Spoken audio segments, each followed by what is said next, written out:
we're gonna get into the hips. Now, a lot of the times when we're talking about the hips, right, I don't necessarily mean the SI joint, right, that everybody kind of says, oh, my hip's back here. I'm talking about the actual ball and socket joint that is the femoral acetabular, right, that leg bone coming up and actually coming into that pelvis. So a lot of the times we get stuck in or get restricted in something called internal rotation, i.e. my leg is rotating inward, right? And so that looks like bringing my heel, if I'm in this kind of like bent leg position, out to the side. And so what we're gonna do is we're gonna do something called a SHINBOX to start to open those hips up. So what we'll do is we'll come down onto the ground. Hopefully you're on something nice and padded. Therefore, it makes it a little easier because the sides of our legs are gonna be down into the ground. So what I'm gonna do here is the first leg is gonna come forward, like so. I'm gonna do a nice little 90-degree bend here.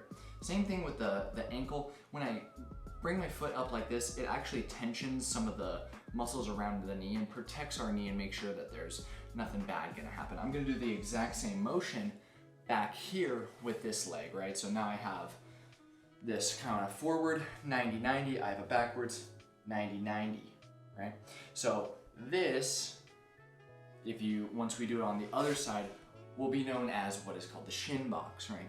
So just being in this position may be challenging enough, right?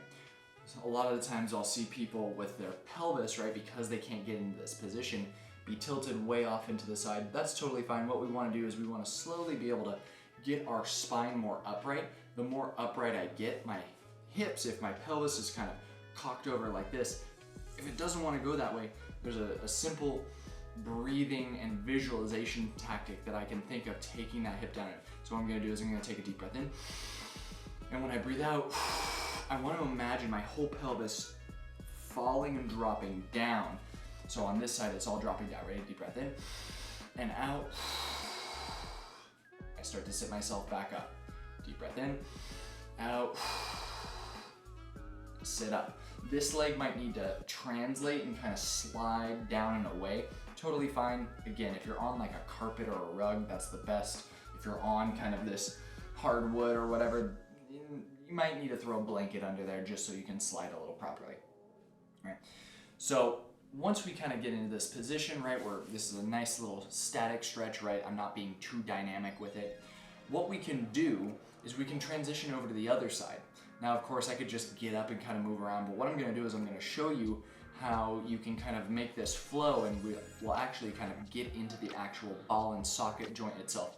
So I'm just gonna turn myself so you have a better view. So here, I'm gonna think about planting my feet and my heels into the ground. I'm gonna start off really easy, so I'm gonna lean back and away. From here, heels are still on the ground. I'm going to swivel. So both legs are coming up, and I'll fall into that other position. Right, so see, now I'm in that 90-90 SHINBOX position. Again, I didn't even take my feet up and off the ground. All right, so again, I'm here. The easier, or the farther back you're laying, the easier it is, right? If my body is all the way back here, I have no weight into those tissues, so they can just easily glide, versus if I'm upright and I have to swivel my body over, even though I'm cheating right there and lifting my butt up so I'm not in contact with the ground. That shows that, again, this is something that I need to work on. But I ultimately, again, get into this 90 degrees knee bent, 90 degrees ankle bent, with a leg pointing in front of me, that leg pointing out to the side. And we just breathe, right? We just get into these hip capsules, get into that joint, and start to loosen them up. I like to spend a minute or two on each side, right? I like to be a little more dynamic where, okay, what if I sit back? What if I sit forward? What if I turn away? What if I turn towards, right? And just kind of take my body in all these different positions, and then I'll transition over to the other side, do the same thing. I can even just kind of sit back and windshield wiper the hips, right? Those legs back and forth.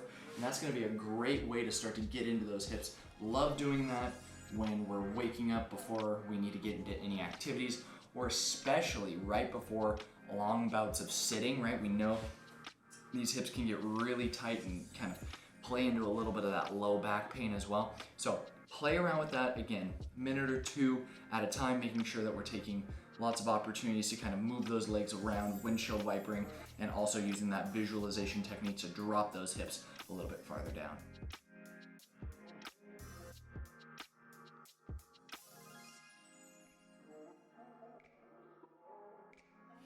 I don't even know where to take it if I don't say, hey there guys, today we're talking about hips.